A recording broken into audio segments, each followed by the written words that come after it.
Welcome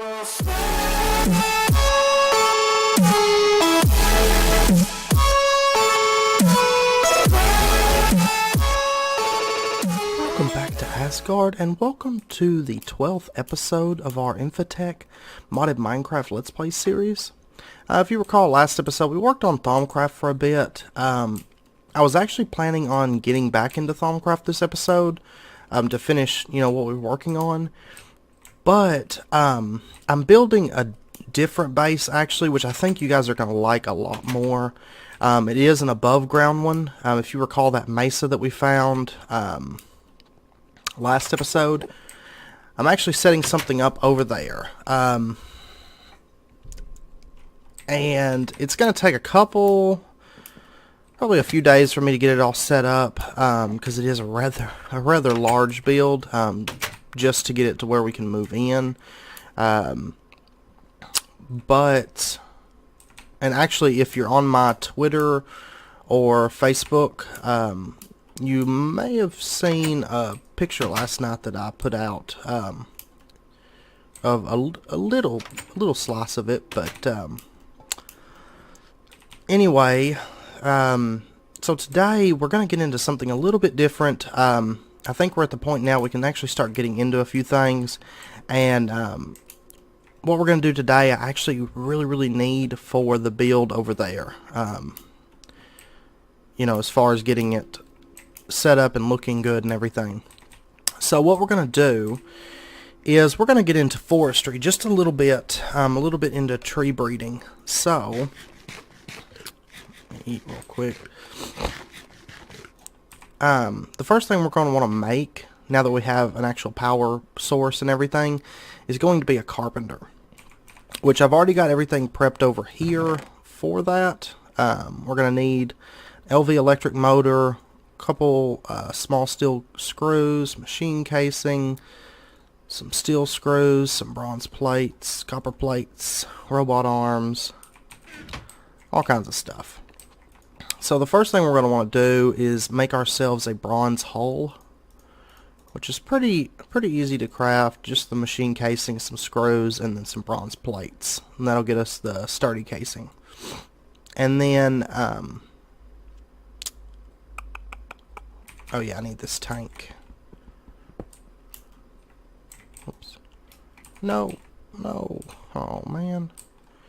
Alright, not that tank. I'll steal this tank. Okay. So we'll set this up. Actually, I can probably just shift click it. No, I can't. Okay.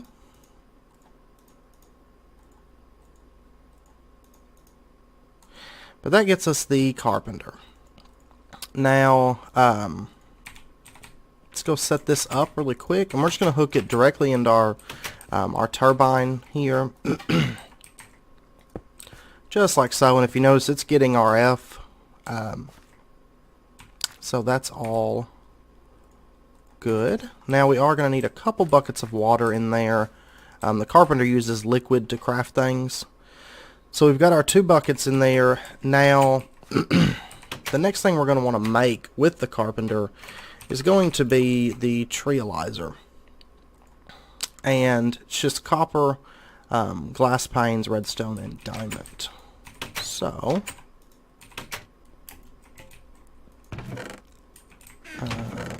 copper. I need to actually get more copper. I'm running out of that. Some redstone. Wait, was it 4 copper? Yeah. Even better. Diamonds, and then glass panes. Yeah, I've got some. Alright. Then we'll just run over here and set this up really quick. Redstone, I think at the bottom.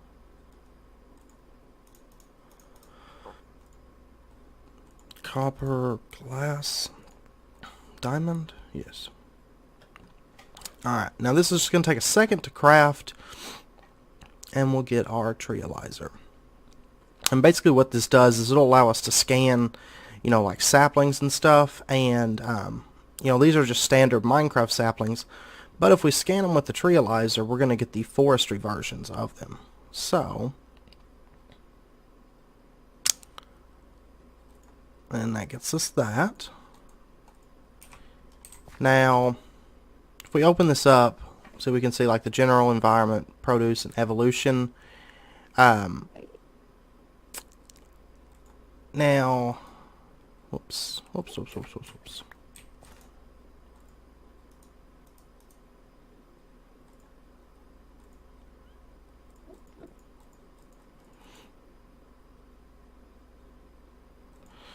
The only thing I didn't think about was how... Okay, that does it. We don't actually have to scan it. I couldn't remember. I knew we could do this without honey. But as long as we just put them in here, it's going to make the forestry versions. And, you know, if you notice this change from the Minecraft to the forestry. So we're just going to go ahead and scan our saplings here, just to turn them into the forestry version. I don't care to see what, you know, genetics and everything they have. It doesn't really matter at this point because I know they're just standard starting out saplings. But we do want the forestry version of those. So then we'll just run over here really quick, and we're going to go ahead and plant these. So they'll start growing. Now, if worst comes to worst, we can always bone meal them, but we'll go ahead and get these set down. And we're going to kind of want to, we're going to start with the dark oak in the jungle, so let's just kind of spread them around a little bit evenly. Something like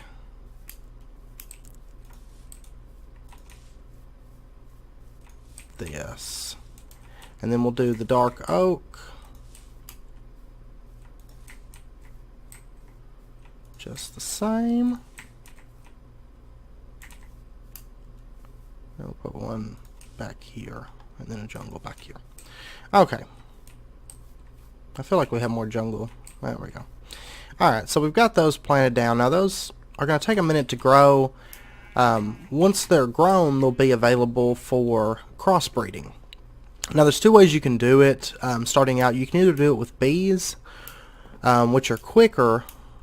Of course, bees are a little bit more work, but then you can also just let them sit there and butterflies will spawn from them. And butterflies can crossbreed the trees. However, it's really slow, and the only way to get crossbreeding between the trees that you want to be crossbreeding is really to wall it in and keep the butterflies in that, you know, in that grove area. So we're not going to do all that. Instead, we're going to jump into bees just a little bit. Let's see. We're going to make a bee house. Now, if you recall, we did get some apiaries last episode. I came across them in that village. However,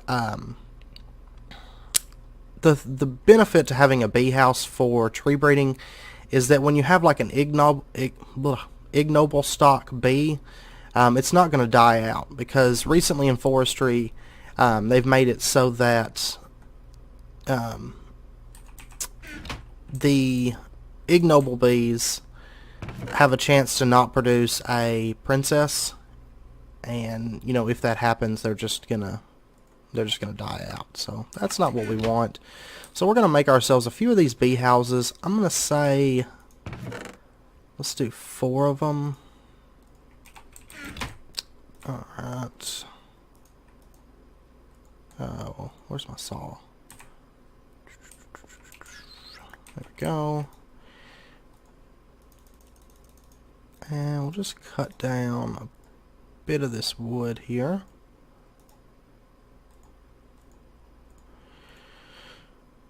And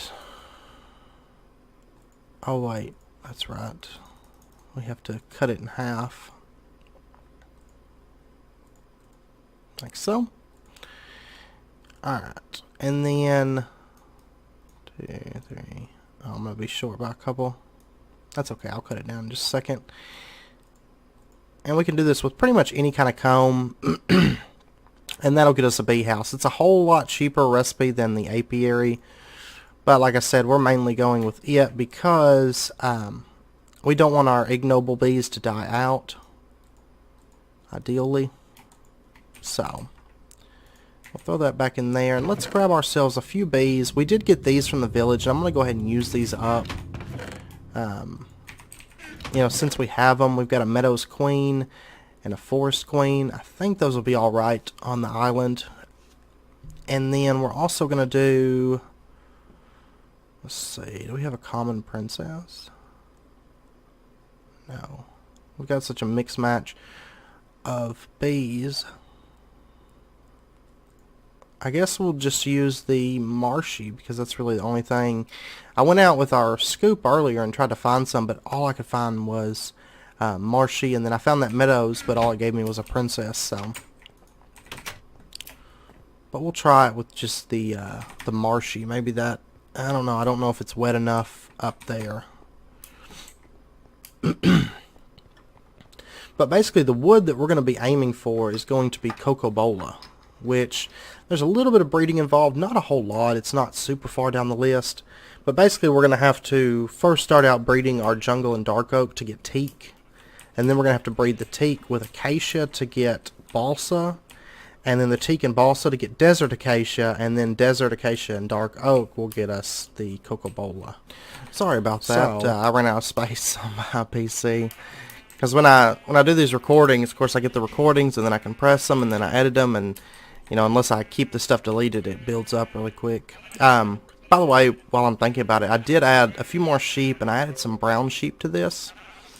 And then I also got a really pretty big sugarcane farm set up. Just manual right now. I was going to set up an automatic one, and I was like, well, we'll just build a manual one for now. I did go ahead and get us some bone meal,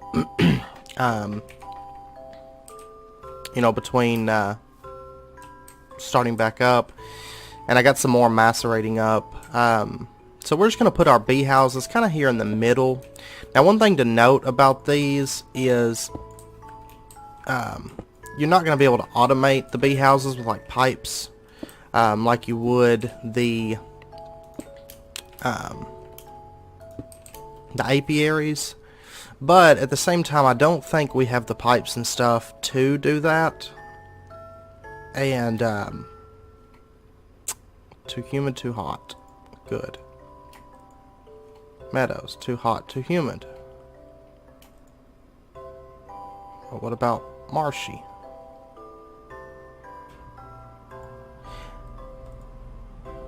Too hot. I swear they just don't want to breed. I mean, want to... Oh, hot and damp here. Okay. Well... probably means... I would have thought the marshy ones would have worked. Okay, well, let me... I guess let me go out exploring for bees. And then I'll be back in a little bit. You know, once I find something. Okay, so, welcome back. I ended up having to go find kind of like a jungle biome. I got some tropical bees. They seem to be running just fine. Now, I've only put one in there. I've got some extras to fill out the rest. And I actually got a bunch more of the drones. I think I got 6 of those in total. But, I got back and I was kind of worried because I don't have any flowers. I didn't think about grabbing flowers, but it seems to be running fine, maybe off the cocoa beans or something. Because I thought, well, oh, never mind. There's vines right there. I know these can run all right with vines. So, all right, and we'll get these here breeding and working. And we're not going to touch too much on bees right now. Basically just getting this going. But if you notice right here, I do have 2 ignoble stocks. That's one of the reasons I wanted these bee houses, is instead of the alvearies. Oh, shit. Yeah, you want to watch out for those tropical ones. They can poison you. But I wanted to... get those bee houses because it's poison. Cool. I'm dying now.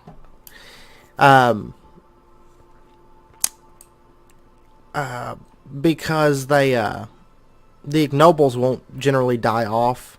The bee houses will prevent that, and whereas if I use the apiary, the ignobles would have a possibility to die off, and I'd only be able to run the pristines, without taking a chance on them dying. So, plus the bee houses actually can give them buffs to pollination speed and whatnot. So, that's a benefit right there as well. So, the next thing we're going to want to make is, I did try to bone meal those dark oaks. When I got back, the jungles had grown, but the dark oaks hadn't grown yet, and those dark oaks won't accept bone meal, so, for whatever reason. The next thing we're going to want to craft is, or the first of two things that we're going to want to craft, is going to be spectacles. And by the way, I don't know what I did with my scoop. I thought I hung it up here when I got back from getting bees the first time, but I can't find it. So, if you guys, I ended up just making a new one, out of steel this time, but if you guys saw what I did with it, let me know, because I have no clue at all. But yeah, anyway, we're going to want to make some spectacles. Now, these aren't too bad to craft, just a couple, glass panes and a piece of bronze. So, what these are going to do is they're going to allow us, we can either use this or the apiarist hat, and it's going to allow us to see pretty readily when the leaves on our trees have crossbred, because they're going to be like a different color, and so these will let us see that. And the other thing that we're going to want to make quite a few of, actually, is grafters. Now, eventually we'll get this industrial grafter, but it does require this power module that takes like aluminum gears and NAND chips and stuff, and we also need a way to charge it. So we'll probably get that and in maybe a couple episodes or something, because I don't think, no, this stuff wouldn't be too bad to craft if we just had a way to charge it. So for right now, we're just going to use standard grafters, but we will want to change over because we'll be going through a lot of these grafters. Okay, I've got my hammer on me, and we also need the file. Alright, so let's go ahead and make like 5 of these, I guess, for right now. And I don't have any sticks, do I?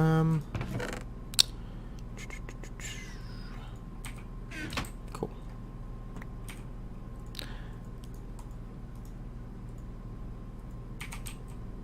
Alright. And I believe it's this, that,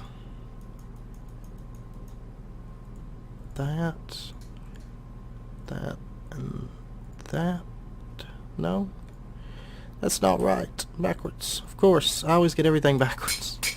Alright, so that's going to get us 5 grafters. Now, you kind of want to be careful when you're using these, because you're going to get like 5 good uses out of them, and then there's going to be a 6th use, but when you use that 6th use, it's just going to be like a dud, and it's just going to basically destroy the leaves that you're looking at, but not, give you the benefits of the grafter. So, what the grafter does is, for starters, it's going to let us, when these leaves get cross-pollinated, it's going to let us actually break those leaves with a chance to get, the crossbreds, like a crossbred sapling. It's not always going to crossbreed. Sometimes it's going to be just another jungle tree or another dark oak tree, maybe a little bit different genetics, but basically it's still the same thing. But whenever we use this grafter, we have a chance to, get what we're trying to crossbreed for. And am I going to get, like, super poisoned? Probably. And also, grafters have an increased chance to drop saplings. So if you have a tree that you're wanting to get a bunch of saplings of, grafter is definitely the way to go. So, but we'll throw on these little spectacles here and take a look. I doubt anything's crossbred yet because, for starters, our dark oak hasn't grown yet. But it is possible that the bees might get some of this oak on the outskirts of the area and crossbreed it. So, but see, I can't use the bone meal on any of this dark oak. So, I guess I'm just going to have to wait. And, oh, I probably shouldn't have broke that. That's okay. But I'm just going to wait and give it some time, and then I'll be back once the dark oak grows, and once we get some, you know, a decent amount of these crossbreed leaves and stuff. So I will be back. Okay, welcome back. I just kind of left it running while I went and took my shower and everything, and when I got back, I ran up here and I noticed that we've actually had a decent amount of breeding going on. So let's run up here and take a look. We've got some down below as well, but the majority of them are clustered at the top of the trees. I believe this one, yeah. And so what we can do now is just break this with the grafter, and see, that one we got a jungle sapling. By the way, I realized what was going on was with the dark oak. I forgot that dark oak has to be placed in a 2x2 for the saplings. Oh, there's another one over there.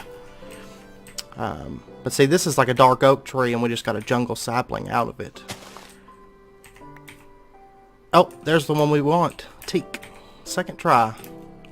But we'll go ahead and keep gathering. I believe teak is just a one sapling tree. So I got one here. It's another jungle. Let's see.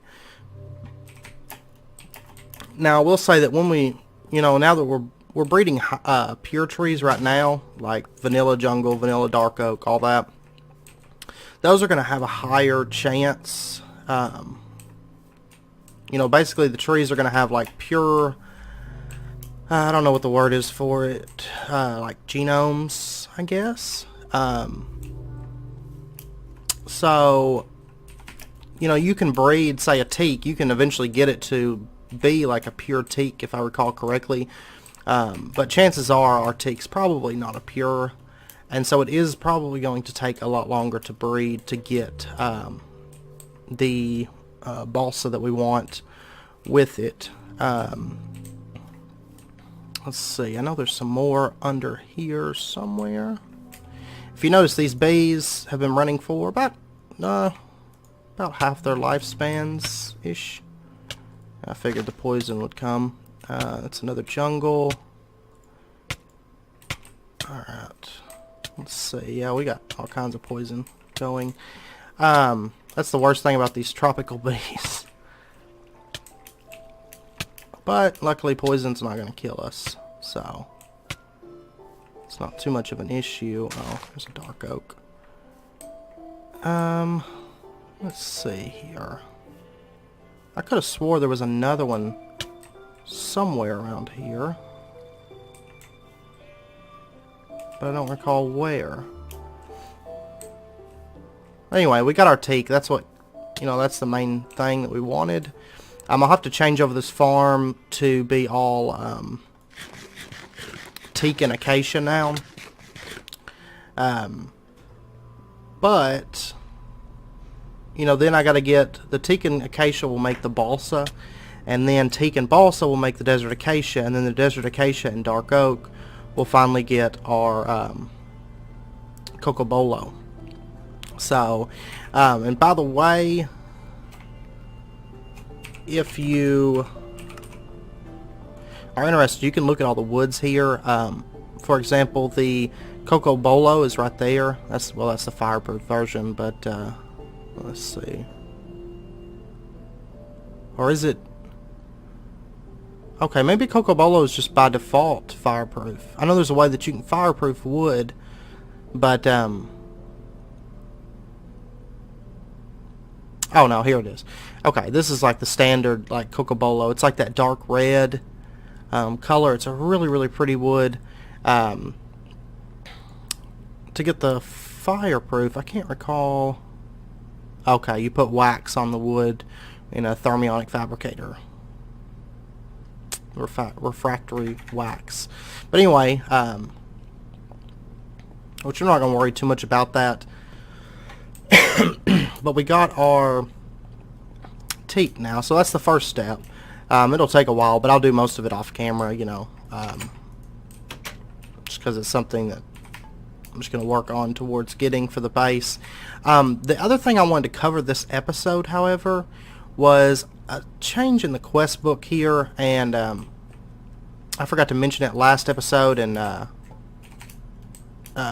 was talking with the pack dev, and he said he did it, you know, kind of to make it easier to get into this, because if you remember, we started with the IC2 crops, but it just wasn't manageable at the time because, you know, we didn't have a crop analyzer. He did add a quest here for analyzing crops, and what we're going to have to do is make ourselves 50 of the crop sticks, and when we do that, we'll get an industrial credit, a Cropnalyzer, and a small acid battery.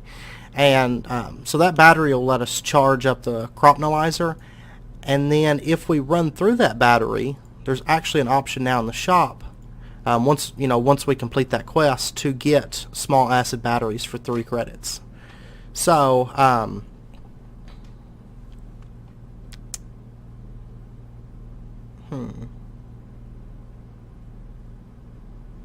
well, it says here 1 acid battery for 5 industrial credits. Maybe it's a typo, but it does say here we just need 3. One acid battery. Okay. Yeah, I think that's just a typo, but so we're going to do that really, really quick. Just get our crop sticks, and I'll show you how the Cropnalyzer works. Just very, very, very quickly.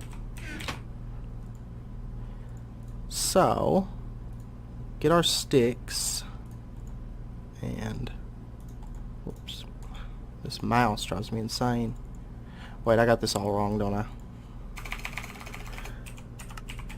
I always want to make the Agricraft ones and not the IC2. Okay, yeah, we need it in here.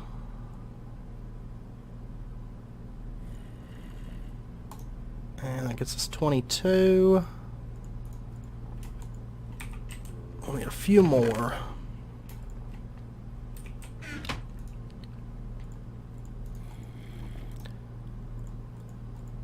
And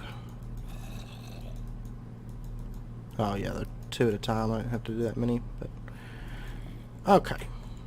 So that gets us our 50 crop sticks, and then we'll take, I think, the material bag again. Well, this is yeah, because I actually need copper.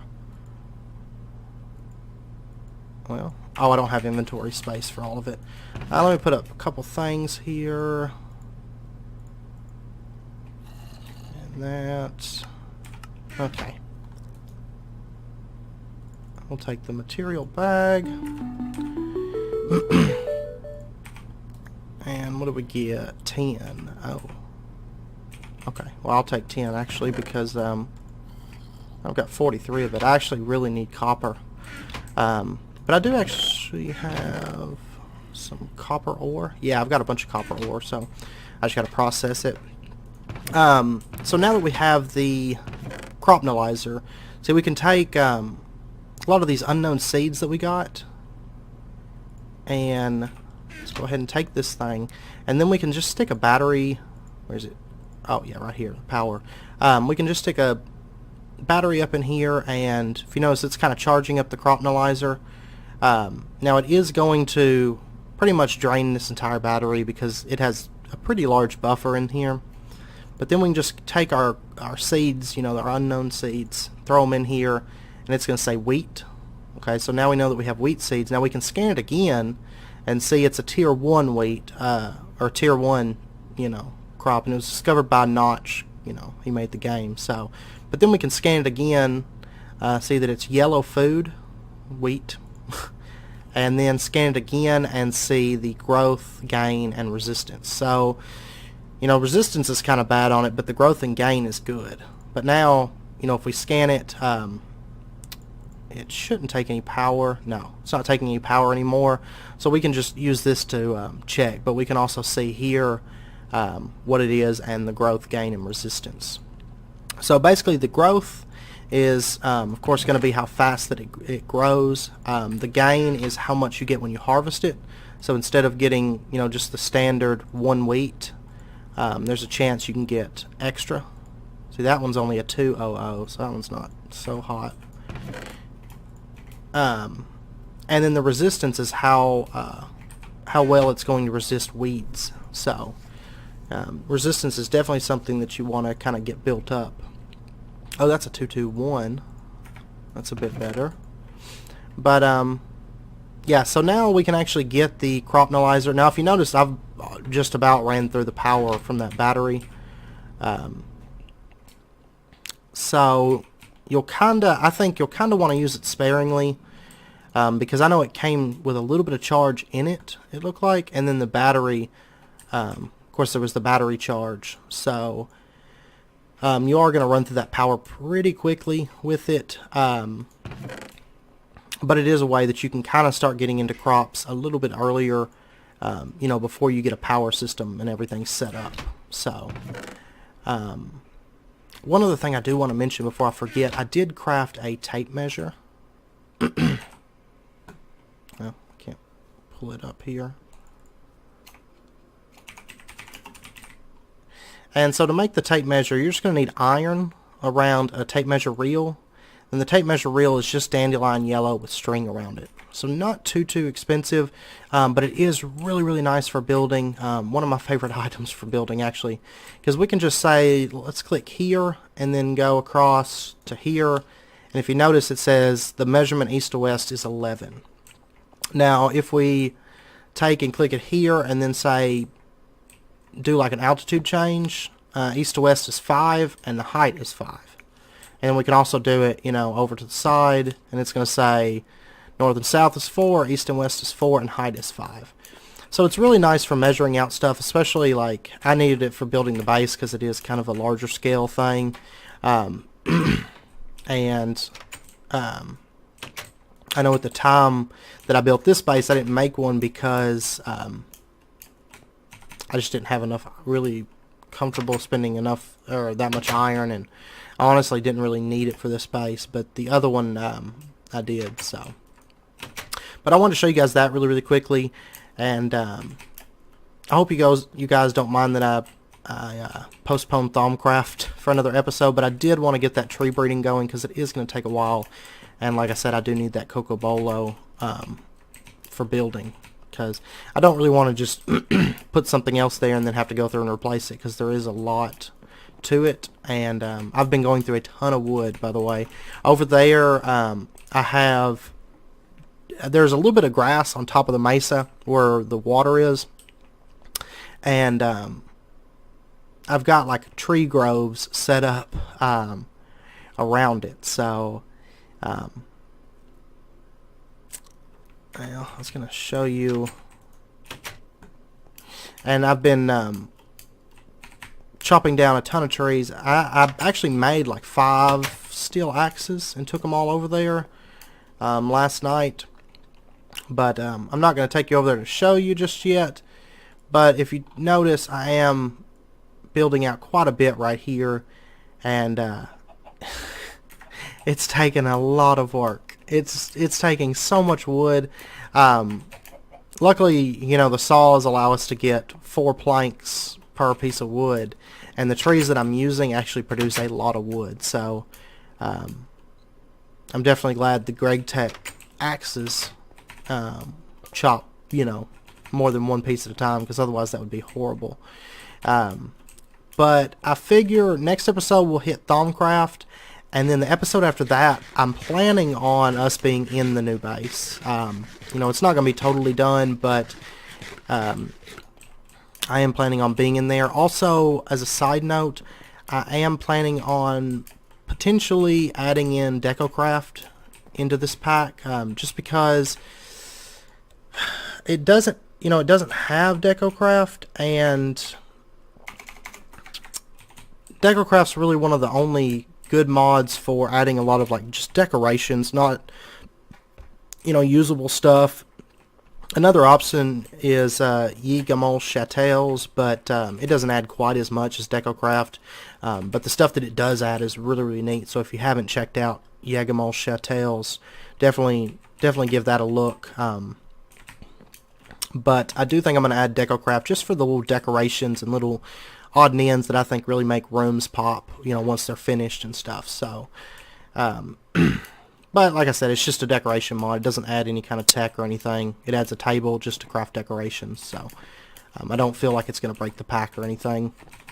But yeah, I think I'm going to end the episode there. I hope you guys enjoyed it. I know it was a little bit different than what we've been doing, but I feel like now that we've actually got some kind of power generation, we can start, you know, moving into other things outside of just the quest book and kind of looking at some of that stuff as we go. So, and we'll probably get more into bees in time. Bees honestly aren't my favorite thing. I don't mind them, but I can't say that I'm really like, oh yeah, let's do bees. So, but if that's something you guys want to say, just let me know in the comments, and I'll prioritize that a little bit more than, you know, I would normally.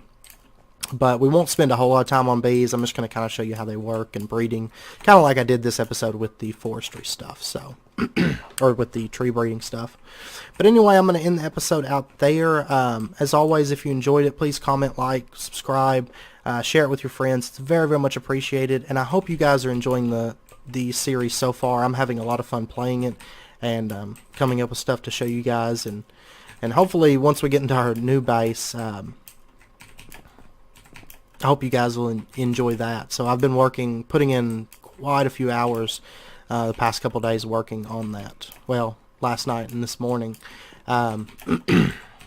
So just like before with the dock, I'm running on very little sleep. So, but anyway, I hope you guys join me for next episode. And until then, take care, and I will see you then.